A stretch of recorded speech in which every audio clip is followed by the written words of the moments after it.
Okay, this is our presentation for the risk of colorectal cancer and diabetes mellitus, a Korean cohort study.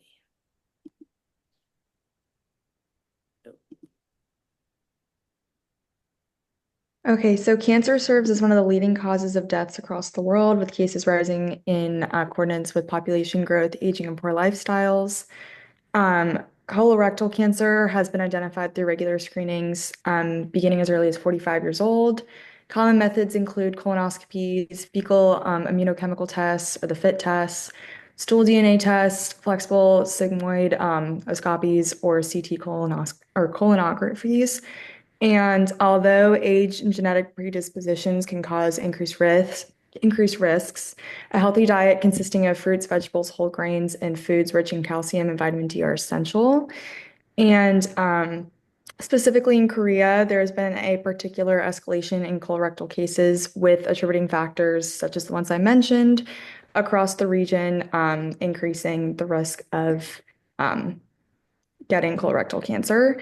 Understanding the extent at which these environmental factors increase the risk across the country are imperative to preventing further escalation. And similarly, diabetes, which is a metabolic condition characterized by high blood sugar, has experienced a similar exponential increase in incidence. In Korea specifically, prevalence has increased from 1.5 to 9.9%, which is projected to also increase to 11.4% by 2030. Renal failure, diabetic neuropathy, coronary artery disease, and other diseases are additional problems and confounding problems that are found with the disease. And awareness and supplemental medications and similar diet styles to colorectal cancer prevention are essential. And the intentions for the study that we chose, which is the Korean Multicenter Cancer Cohort study studying the fasting glucose and risk of colorectal cancer in Korea has found that they're trying to categorize diabetes groups by fasting glucose levels, and their intentions were to further investigate the association between diabetes and colorectal cancer amongst Korean adults and compare the findings amongst participants specifically from the populations or the study population.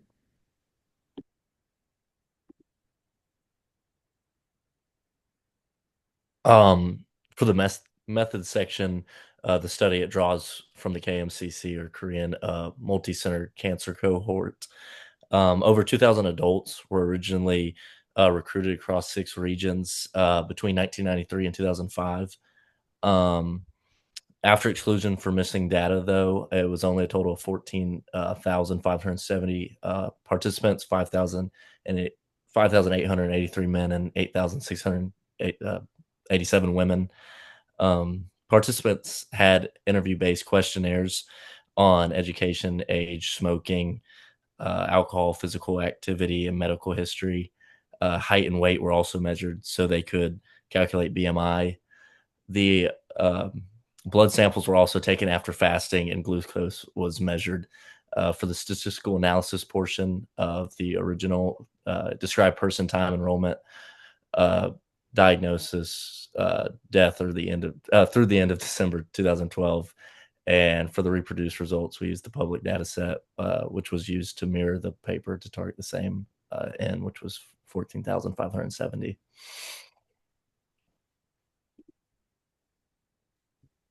For the project, we recreated descriptive tables from the Korean cohort study using RStudio.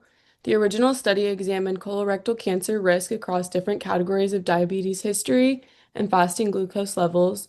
The goal was to reproduce the baseline characteristics presented in the cohort study. Table 1 describes the characteristics of the cohort study participants, stratified by diabetes and fasting glucose levels. The participants with elevated glucose or diagnosed diabetes tended to have a higher BMI, higher rates of current smoking and alcohol use, and lower education attainment.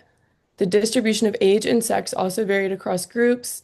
These differences highlight that individuals with metabolic risk factors often have additional lifestyle and demographic factors that may influence their colorectal cancer risk, which emphasizes the need for adjusted analysis in this study. For Table 2, it summarizes the main findings of the study, and it shows that the number of colorectal cancer cases person years and ratios for different diabetes and fasting glucose categories overall and differentiated by sex. The key takeaway is that elevated fasting glucose levels were associated with a higher risk of colorectal cancer, even among people who did not report having diabetes diagnosis. The figure we created compares the mean fasting glucose levels between participants with and without a history of diabetes. And as expected, the individuals who reported a history of diabetes have higher average fasting glucose levels than those without diabetes. The error bars show that the difference is consistent and not due to a random variation. The figure supports the validity of the cohort study that people diagnosed with diabetes have higher glucose levels.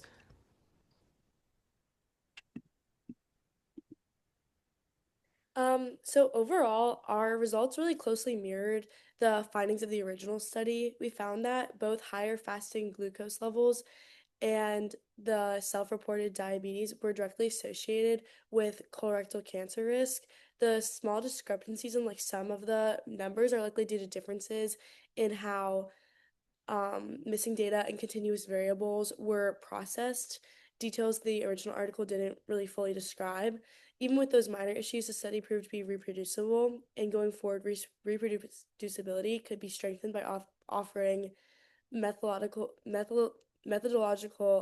appendices that clearly define variable coding decisions and by providing open access analysis scripts.